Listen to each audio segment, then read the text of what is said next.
19 de agosto, Dia Nacional do Orgulho Lésbico. E se tem alguma coisa que merece mais respeito que litrão gelado, é o direito de você ser e ficar com quem quiser. Para dar uma sapatada em qualquer preconceito e fazer uma vibração gostosa da vida, o Renal Drink de hoje é a tesourinha de pêssego.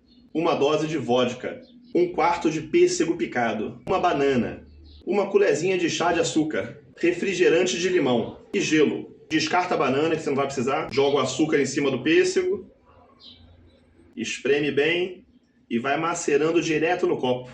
Não pode cansar não, hein? Tem que ficar até sair aquele caldinho doce e gostoso. Joga as 2 pedrinhas de gelo, joga a dose de vodka, dá mais uma mexidinha e só completa o dedinho com refrigerante de limão. Boteco é amor e vocês são bem-vindas em qualquer lugar, mas já deixem aí nos comentários qual o melhor bar da sua cidade para celebrar essa data de hoje.